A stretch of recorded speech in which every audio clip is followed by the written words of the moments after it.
Hello दोस्तों, आपका बहुत बहुत स्वागत करते हैं ध्यान लाइन 10th के इस धमाकेदार वीडियो में। जैसा कि आप लोग जान रहे हैं कि ऑब्जेक्टिव क्वेश्चन का सीरीज इस चैनल पर चल रहा है, तो आज की इस वीडियो में हम आपको बताएंगे अध्याय 12 संस्कृत के बुक का, जिसका नाम है कर्णस्य दानवीरता। आइए कर्णस्य दानवीरता का ऑब्जेक्टिव क्वेश्चन को अच्छे तरीका से समझते हैं।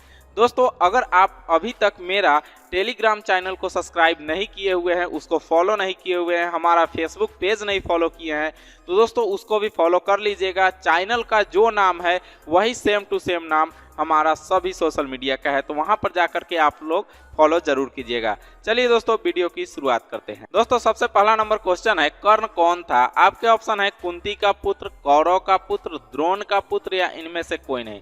तो ए नंबर ऑप्शन आपका सही होगा।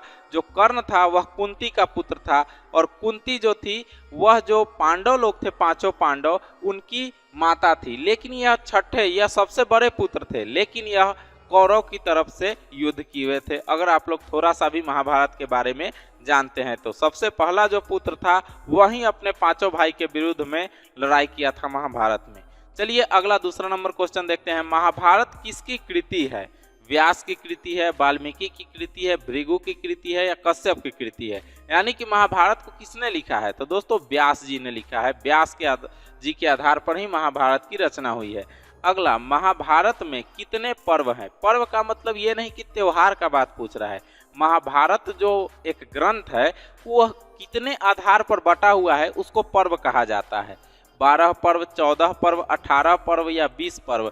तो दोस्तों इसका सी नंबर ऑप्शन सही होगा, 18 पर्वों में बटा हुआ है। आइए दोस्तों, अब चौथा नंबर क्वेश्चन को समझते हैं।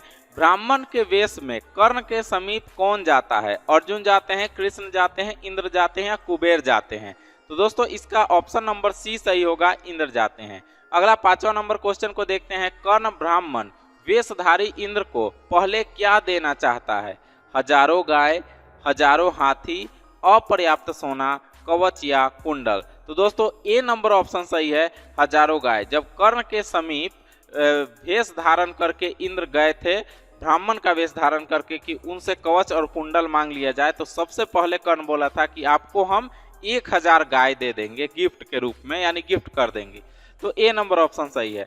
अगला छठा नंबर क्वेश्चन को देखते हैं। कर्ण किस देश का राजा था? ये बहुत ही इंपॉर्टेंट क्वेश्चन है, क्योंकि आप लोग जानते हैं कि पांडव किस देश के राजा थे या कौरव कहाँ के राजा थे, लेकिन कर्ण जो था उसको भी एक जगह का राजा बनाया गया था।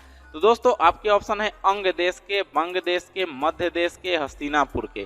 तो दोस्तों अंग देश के जो राजा थे वह कर्ण थे, आप लोग याद रखिएगा। अगला सातवां नंबर क्वेश्चन को देखते हैं। इंद्र क्या चाहता था? भिक्षा चाहता था, शिक्षा चाहता था, राज्य चाहता था या इनमें से कोई नहीं?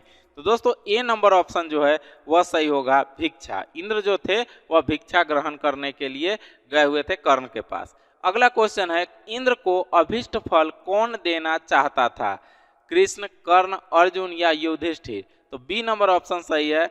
लास्ट में कर्ण ने कहा था कि आप जो भी चीज़ की इच्छा करेंगे, अभीष्ट फल की जो भी चीज़ की इच्छा करेंगे, हम उसको देने का प्रयास करेंगे। अगला क्वेश्चन है, कर्णस्य दानवीरता पाठ कहाँ से लिया गया है? पुराणों से, कर्णभार से, रामायण से, हितोपदेश से? तो दोस्तों पुराण नहीं मारिएगा, गलत हो जाएगा। कर्णभार नामक पुस्तक से ये कर्णस्य दानवीरता पाठ को लिया गया है। अगला 10वां नंबर क्वेश्चन है। महतरंग भिक्षांग याचे ऐसा किसने कहा? शक्र ने, कर्ण ने, शल्य ने या कृष्ण ने? तो दोस्तों शक्र ने कहा था। अगला, सूर्यपुत्र कौन था? भीष्म, अर्जुन, कर्ण या युधिष्ठिर? तो दोस्तों सी नंबर ऑप्शन सही है, सूर्यपुत्र, यानी कि सूर्य का पुत्र था कर्ण।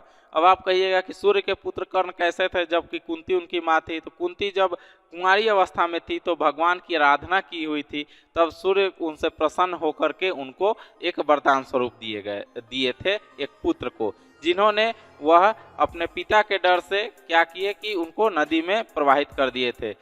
और भगवान आपके जो सूर्य हैं उनके प्रभाव से उनके पास जो था कवच और कुंडल आ गया था, इसीलिए उनका नाम कर्ण भी पड़ा था। चलिए आगे आप देखते हैं 12 नंबर क्वेश्चन।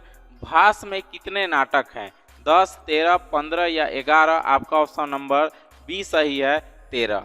आइए अब 13 नंबर क्वेश्चन को देखते हैं। कर्ण किसके पक्ष से युद्ध लड़ रहा था? बहुत ही इंपॉर्टेंट क्वेश्चन है। कौरव के, पांडव के, राम के या हनुमान के? तो दोस्तों कौरव के पक्ष से कर्ण युद्ध लड़ रहा था। अब इसी से कई प्रकार का क्वेश्चन बन सकता है। सबसे पहले कर्ण किसके भाई थे, तो आप उसमें टिक मारिएगा क्या, कर्ण पांडवों के भाई थे। लेकिन लड़ किसके के साथ रहे थे, तो कौरव की ओर से पांडव का विरोध कर रहे थे, यानी कि पांडव के पक्ष से नहीं लड़े, वह कौरव के पक्ष से लड़े थे। आगे 14 नंबर क्वेश्चन को देखते हैं। कर्ण के कवच कुंडल की क्या विशेषता थी, वह बहुत बड़ा था, उन्हें भेदा नहीं जा सकता था, वह सोने का था, यह वह अति लघु था। तो दोस्तों कवच और कुंडल की विशेषता यह थी कि उन्हें भेदा नहीं जा सकता था। बी नंबर ऑप्शन सही है। अगला 15 नंबर क्वेश्चन है, न दातव्यम न दातव्यम, यह किसने कहा, कर्ण ने, शल्य ने, शक्र ने या कृष्ण ने। तो दोस्तों आपका सी नंबर ऑप्शन सही होगा, शल्य ने। आइए अब 16 नंबर क्वेश्चन को समझते हैं। कर्णस्य दानवीरता किस प्रकार का पाठ है, एक प्रकार का नाटक है, एक प्रकार का निबंध है, एक प्रकार की कथा है या पद्यात्मक है। तो दोस्तों इस पाठ के आधार पर यह बताया गया है कि यह एक प्रकार का नाटक है। चलिए आगे, क्या हमेशा स्थिर रहता है, हमेशा स्थिर क्या रहता है, हवन रहता है, दान रहता है, धर्म रहता है या विद्या रहता है। तो दोस्तों दान जो रहता है वह हमेशा स्थिर रहता है।